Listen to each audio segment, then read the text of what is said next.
आज Doubtnut app download करें। Doubtnut पर अपने सभी गणित, रसायन विज्ञान, भौतिक विज्ञान और जीव विज्ञान के डाउट्स का करो सफाया। बस प्रश्न की फोटो खींचो, एक ही प्रश्न को क्रॉप करो और तुरंत वीडियो सोल्यूशन पाओ। अभी डाउनलोड करें। जब पी एन संधि पर अग्रदिशिक बायक अनुप्रयुक्त किया जाता है तब यह हमको चार विकल्प दिए कि विभव रोधक बढ़ाता है, बहुसंख्यक वाहक धारा को शून्य कर देता है, विभव रोधक को कम कर देता है या उपरोक्तों में से कोई भी नहीं। तो दोस्तों प्रश्नानुसार हमने एक यहाँ पर संधि डायोड बनाया है और इस संधि डायोड में आप देख सकते हैं कि एक सिरा होता है P और दूसरा सिरा होता है N। P को धनात्मक से N को ऋणात्मक से संलग्न करते हैं तो धारा हमेशा धनात्मक से ऋणात्मक जाती है और इसी दिशा पर यह बहने की अनुमति देता है।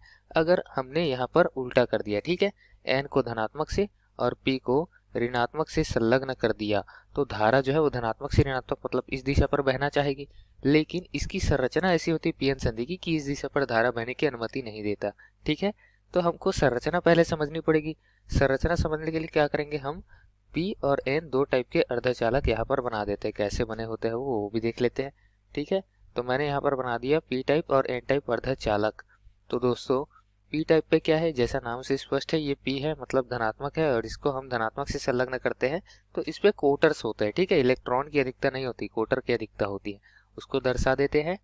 तो दोस्तों अगर मैं इसको धनात्मक से तथा ये N टाइप को ऋणात्मक से संलग्न कर दूं तो क्या होगा कि धारा जो है वो धनात्मक से ऋणात्मक एक दिशा पर प्रवाहित होगी। ठीक है, और इस दिशा पर क्या होगा कि विभव रोधक होता है। एक विभव रोधक क्यों होता है, अगर यहाँ पर मैं धारा को संलग्न नहीं करता, ठीक है, मैं अग्रबायस संलग्न नहीं करता, मैं कुछ भी संलग्न नहीं किया हूँ, ऐसी इसको इसी अवस्था पर छोड़ दिया हूँ तो ये P टाइप है, ये N टाइप है।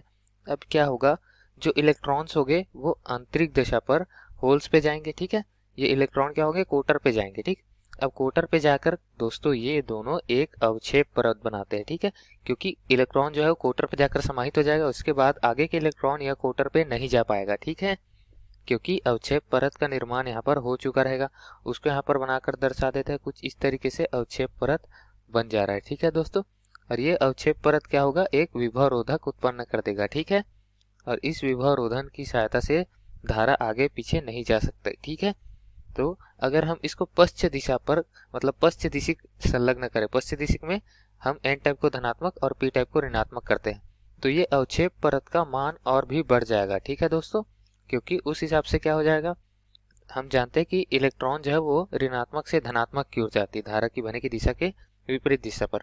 अब इलेक्ट्रॉन यहाँ आएगी और ये इलेक्ट्रॉन इस धनात्मक में जाने का प्रयत्न करेगी, लेकिन इसको दूसरे साइड से इलेक्ट्रॉन नहीं मिलेगा तो ये आगे नहीं बढ़ेगी और ये इलेक्ट्रॉन जाकर इस होल पर समाहित नहीं हो पाएगी। ठीक है, तो इस तरीके से धारा नहीं बह पाएगी दोस्तों।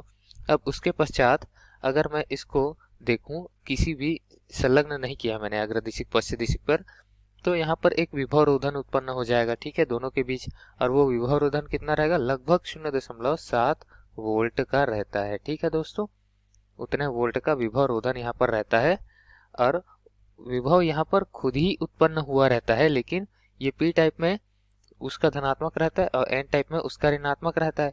तो दोस्तों अगर मैं धनात्मक को धनात्मक से ऋणात्मक को ऋणात्मक से संलग्न करूं तो दोनों विभवांतर का क्या हो जाएगा, अंतर। ठीक है, योग नहीं होगा, क्योंकि योग क्या होता है, धनात्मक को ऋणात्मक से संलग्न करने से और ऋणात्मक को धनात्मक से।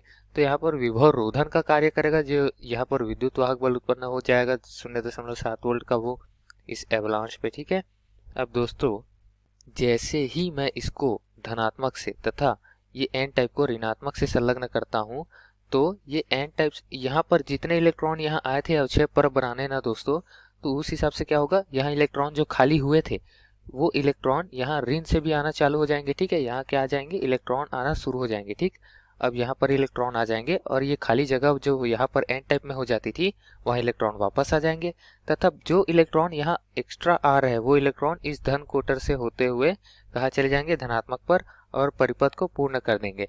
फलस्वरूप क्या करेंगे कि ये जो परत बन रही थी अवक्षेप परत, इसको हटा देंगे। ठीक है दोस्तों, और धारा का आवागमन यानी इलेक्ट्रॉन इस तरीके से आवागमन शुरू कर देगा और धारा भी क्या होगी, उस हिसाब से धारा भी बहनी चालू हो जाएगी। ठीक है, और धारा बहनी चालू हो जाएगी। इसके पीछे हमने यहाँ पर जो अवक्षेप परत बनाया था उसको मिटाया है ना, वही तो 0.7 वोल्ट का विभव उत्पन्न करता था।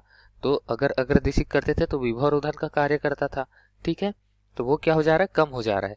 तो इस हिसाब से क्या हो रहा है, विभव रोधक को कम कर दे रहा है अगर हम अग्रदिशिक बायस अनुप्रयुक्त कर रहे हैं तो। ठीक है दोस्तों, तो इसी तरीके से ये हमारा उत्तर हो जाएगा। जो विभव रोधक इस जो उत्पन्न हो रहा था अवक्षेप परत के नाम से, उसको ये कम कर दे रहा है। ठीक है, तो विभव रोधक बढ़ाता है। बढ़ाने का काम कब होता है दोस्तों, पश्च दिशिक पर होता है। जब इलेक्ट्रॉन जो है यहाँ खाली हो गए थे वो और अधिक खाली हो जाते हैं। ठीक है, पश्च दिशिक पर इलेक्ट्रॉन नहीं मिल पाते क्योंकि हम एन टाइप को धनात्मक से संलग्न कर देते हैं और धनात्मक में इलेक्ट्रॉन चाहिए रहता है, इलेक्ट्रॉन देता नहीं है धनात्मक। ठीक है, मतलब प्रवाह कहाँ से कहाँ होती है, ऋणात्मक से धनात्मक होती है, जो कि संभव नहीं हो पाएगी।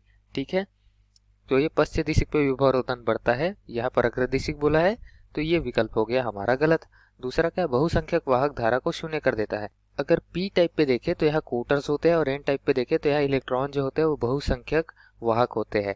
और ये बहुसंख्यक वाहक धारा को शून्य थोड़ी ना करेंगे, ये तो धारा का मान बढ़ा देंगे दोस्तों, धन से ऋण अगर अग्रदिशिक बायक प्रयुक्त करे तो। क्योंकि यही क्या है, इलेक्ट्रॉन को मतलब आवेश को वाहक होते हैं, आवेश के वाहक होते हैं, आवेश का वहन करेंगे। तो आवेश का अगर वहन होगा तो दोस्तों धारा तो बहेगी, और धारा बहेगी तो धारा का मान शून्य थोड़ी ना होगा, धारा का मान तो बढ़ जाएगा। ठीक है, तो ये विकल्प हमारा गलत हो गया। अब तीसरा विकल्प तो हमने सही पहले से ही कर रखा है। चौथा देख लेते हैं, उपरोक्त में से कोई नहीं, तो ये भी गलत हो जाएगा क्योंकि तीसरा विकल्प हमने पहले ही सही किया हुआ है।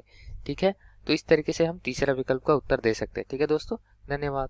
कक्षा 6 से 12वीं से लेकर नीट, IIT, JEE वो एडवांस के लेवल तक 1 करोड़ से ज्यादा छात्रों का भरोसा। आज ही डाउनलोड करें डाउटनेट ऐप या व्हाट्सएप करें अपने सारे डाउट्स 8400 400 400 पर।